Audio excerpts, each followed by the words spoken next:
Welcome to today's deep dive. And before we even get started, I just want to offer a sincere blessing for your day and the week ahead. May you find clarity, peace, and the strength to navigate whatever is on your horizon. That's a really thoughtful way to begin, and clarity is exactly what we are hoping to extract from our sources today. Yeah, absolutely. So today we are immersing ourselves in Genesis chapter 26.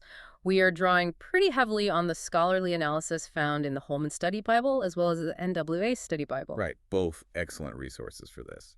And our mission today is really to strip away the Sunday school varnish from this narrative. We want to examine the intense family dynamics, the psychological weight of these intergenerational behavioral loops, and even ancient economic warfare and high-stakes international diplomacy. It is a really dense chapter. And to kind of frame this for you, the listener, I want you to consider the immense psychological burden of inheriting a world-altering legacy. Oh, the pressure would be unbelievable. Right.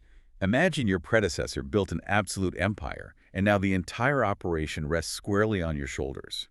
You inherit all the wealth, you inherit the profound covenantal promises, but you are also suddenly burdened with all those intense expectations. And everyone is watching your every move. Exactly. And perhaps most dangerously, you are susceptible to the exact same blind spots and moral compromises of the person who left it to you. That is the precarious position Isaac finds himself in right here. And we jump right into a severe crisis. A famine strikes the land. But this isn't just any famine. The narrative explicitly connects it back, noting it's a new famine, totally distinct from the one that occurred in the days of Abraham. Which is an important distinction. Right. Now, knowing the geography and the historical precedent, Isaac's first instinct is to head down to Egypt. But God intervenes with a direct prohibition. Isaac is instructed to stay in Gerar, which is right in the heart of Philistine territory. And that geographical constraint is deeply significant. I mean, Abraham, when he was faced with a similar environmental crisis, relied on the geographical safety net of Egypt. Which didn't go so well for him morally. No, it resulted in a cascade of disastrous moral compromises. So by commanding Isaac to remain in Gerar, the divine directive essentially forces a reliance on providence rather than the predictable agricultural stability of the Nile. He has to trust the process. He does. And in this vulnerable moment, the Abrahamic covenant is reaffirmed directly to Isaac. He is promised presence, blessing, and the multiplication of his descendants. And the Holman scholars point out something specific about that, don't they? Yeah, they emphasize the specific condition attached to this ongoing blessing. It is explicitly tied to Abraham's prior obedience. Okay. The terminology used, keeping the charge, the commandments, the statutes, and laws, it essentially frames Abraham as having kept the divine mandate, which allows Isaac to draw from this profound spiritual inheritance. Which makes Isaac's immediate subsequent action just incredibly perplexing. It really does. I mean, he just received an ironclad guarantee of protection from the creator of the universe. Yet, almost in the exact same breath, he defaults to his father's exact survival mechanism. Like father, like son. Exactly. He is living in Gerar. He realizes his wife Rebecca is stunningly beautiful, and out of sheer panic that the local men will murder him to take her, he lies. He tells everyone she is his sister. Right. Why default to this elaborate deception when the threat hasn't even materialized yet, especially right after you get a divine guarantee? It perfectly illustrates the profound grip of intergenerational trauma and learned behavior. Yep. We often subconsciously adopt the survival tactics of our parents, even when our current reality doesn't require them. That makes a lot of sense. Yeah, Isaac is operating out of inherited fear rather than present faith. He knows his father pulled this exact same deception twice, actually, and one of those times was in this very region. With a Philistine king who also had the title of Abimelech. Precisely. It raises a fascinating psychological question about human nature. Even with divine backing, Isaac's immediate reaction to a hypothetical threat is to manipulate the situation. It really highlights the deep, enduring flaws within these patriarchal figures. And the unraveling of this deception, it's not through some grand, dramatic interrogation. No, not at all. It happens in a remarkably mundane way. After Isaac has been maintaining this charade for quite a long time, King Abimelech just happens to look out of a window and spots Isaac and Rebecca together. And the linguistic nuance here is brilliant. Both the NAA and Holman Study Bibles spend time unpacking it. The narrative states Abimelech saw Isaac caressing or playing with Rebecca, but the Hebrew root word used there is methachek. That's a check. Right, and this is a deliberate, highly sophisticated play on Isaac's own name, Yitzhak, which translates to he laughs. So the author is employing a linguistic pun to expose the lie. Isaac is essentially ice-ing with his wife. Exactly. It is an act of intimate, romantic playfulness that completely shatters the carefully constructed illusion of them being siblings. You don't do that with your sister. No. When Abimelech observes this metzachek, this distinct laughter and intimacy, the truth is instantly apparent. The plausible deniability just evaporates entirely. And the resulting confrontation is intense. Abimelech hauls Isaac in, and the panic from the king is palpable. He demands to know why Isaac would risk bringing such massive corporate guilt upon the entire Philistine nation. Abimelech is terrified of divine retribution.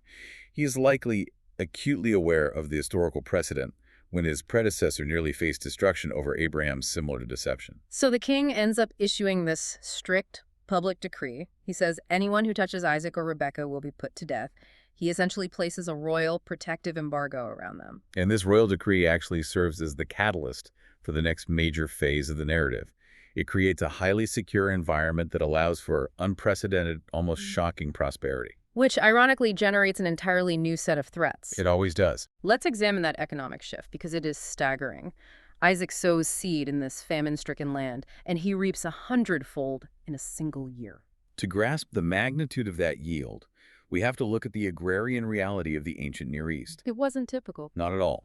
The Holman notes underscore that a 100-fold return miashirim in the Hebrew is the highest level of agricultural productivity recorded anywhere in the biblical text. Wow. A typical highly successful harvest might yield 20 or perhaps 30 times the seed sown. A 100-fold is a 10,000% return on investment. That is just absurd. In the middle of a region barely surviving a severe famine, Isaac experiences a miraculous agricultural anomaly. He doesn't just become wealthy. The text emphasizes a continuous accumulation of flocks, herds, and a massive household of servants until his wealth becomes culturally dominant. But a 10,000% agricultural yield in a starving region isn't just a blessing. It's a massive socioeconomic disruption. He inadvertently destabilizes the local economy. And that transforms the subsequent actions of the Philistines from mere petty jealousy into calculated economic warfare. Right. Because in the arid environment of the ancient Near East, gold or silver is secondary. Water is the foundational currency. It dictates everything. It dictates agricultural capacity, the size of your herds, and ultimately your political power. The Philistines, observing Isaac's explosive and inexplicable economic dominance, recognize a severe threat to their own societal structure. Their envy is rooted in survival and control. So they target his infrastructure. The Philistines go to all the ancient wells that Abraham's servants had painstakingly dug a generation earlier, and they maliciously fill them in with dirt. Digging a well in antiquity, without the aid of modern machinery or explosives, was an immense, labor-intensive capital expenditure. You couldn't just do it in an afternoon. No, it required specialized knowledge, time, and sheer manpower. By systematically filling these wells with earth, the Philistines are actively destroying the region's infrastructure to neutralize Isaac's economic advantage. They are literally drawing up his livelihood at its source. It is the ancient equivalent of bombing a competitor's supply chain. And the situation escalates to the point where King Abimelech personally intervenes and effectively exiles Isaac. He tells him to leave because Isaac has simply become too powerful for them to manage. He is deemed too big to fail and too dangerous to remain. Exactly. So he relocates his entire massive operation to the Valley of Gerar. And his immediate response is fascinating. He begins redigging the exact same wells his father had dug, and he deliberately restores their original names. This is a profound moment of reclamation. Isaac is doing way more than just securing a water supply here. He is establishing a legal and historical precedent. How so? Well, in ancient Near Eastern culture, naming a well-established ownership and jurisdiction. By restoring his father's names, Isaac refuses to let the hostile environment or political pressure erase his family's historical presence and legal rights in that territory. But the resistance doesn't stop just because he moved. As Isaac's servants dig fresh wells in the valley, they face fierce opposition from the local herdsmen of Gerar, who violently claim the newly discovered water. Right. So Isaac names the first contested well Esek, which translates directly to contention or dispute. He structurally embeds the conflict into the geography of the land. Esek represents the inevitable friction that occurs when your progress disrupts the established order of those around you. And what is instructive here is Isaac's strategic response. He could have fought back. He could have. He commands a massive household. He possesses the wealth and manpower to engage in a protracted tribal war. Yet, he opts for a strategy of persistent de-escalation. He yields the asset and moves his operation further down the valley to dig again. And the cycle repeats. They strike water, another bitter dispute erupts, and he names the second well Sitna, meaning enmity or hostility. The emotional toll of constantly fighting for basic resources must have been staggering. I can only imagine. He is attempting to sustain this massive economic enterprise, and at every single turn, he encounters entrenched, hostile resistance. It forces an examination of how one navigates systemic opposition. Isaac chooses the intense, grueling labor of starting over again and again rather than incurring the catastrophic cost of violent retaliation. His endurance is tested not just by the arid climate, but by the relentless hostility of his neighbors. But that endurance eventually yields a breakthrough. They move a third time, dig another well, and finally, there is no opposition. The local herdsmen leave them in peace. Yes. Isaac names this well Rehoboth, which translates to broad places or room. He makes this really profound declaration. He says, "Now the Lord has given us room, and we will flourish in the land." It's like the exhalation after a long, suffocating struggle. Rehoboth signifies the transition from survival mode to a state of expansive stability. He didn't allow the contention of Esek or the bitter hostility of Sitna to permanently derail his trajectory. He continued the grueling work of digging until the landscape finally opened up into a space of uncontested peace. Following this, Isaac moves up to Beersheba, and the narrative provides a highly intimate nocturnal encounter. God appears to Isaac that very night, declaring, "I am the God of your father Abraham. Do not be afraid, for I am with you. I will bless you and will increase the number of your descendants for the sake of my servant Abraham." And Isaac responds by building an altar, worshiping, and pitching his tent. Right. The timing of this divine reassurance is absolutely critical. God specifically addresses Isaac's internal state with the command, "Do not be afraid." Which makes sense, given what he's just been through. Exactly. Following the trauma of exile, infrastructural sabotage, and constant territorial disputes, Isaac is undoubtedly harboring deep anxiety about his vulnerability. This encounter anchors his psychological and spiritual identity, and it prepares him for the complex diplomatic maneuver that occurs next. And what happens next is dripping with political irony. King Abimelech, the sovereign who recently exiled Isaac, arrives at Isaac's camp in Beersheba. And he doesn't arrive casually. No, he does not. He is accompanied by his confidential advisor, Ahuzath, and the supreme commander of his military, Phicol. This is a formidable, top-tier diplomatic envoy. The sheer audacity of this delegation is striking, and Isaac immediately calls out the hypocrisy. He does. He demands to know, "Why have you come to me, since you were hostile to me and sent me away?" It is a brilliant diplomatic opening. He forces them to acknowledge their previous aggression before any negotiations can even begin. And the Philistine response is a masterclass in ancient realpolitik. They bluntly admit, "We saw clearly that the Lord was with you." They've been watching him. Oh, they watched Isaac survive a famine, dominate the agricultural economy, withstand systematic sabotage, and still emerge prosperous.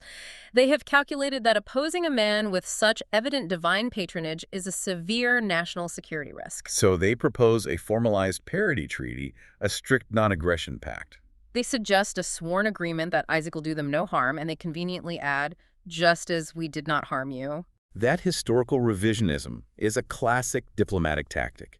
They just gloss right over the destruction of the wells and the forced exile to frame themselves as peaceful neighbors. Typical politicians. Right. But Isaac's response demonstrates immense maturity. Rather than demanding reparations or dwelling on the blatant revisionism, he accepts the geopolitical reality. Stability and recognized borders are far more valuable to his enterprise than vindication. Exactly. He prepares a covenantal feast, which in the ancient Near East was not merely a meal, but the binding ritual that ratified a treaty. They eat, drink, and formalize the peace. The narrative synchronicity here is brilliant. The very next morning, they exchange formal oaths, and Abimelech's delegation departs in peace.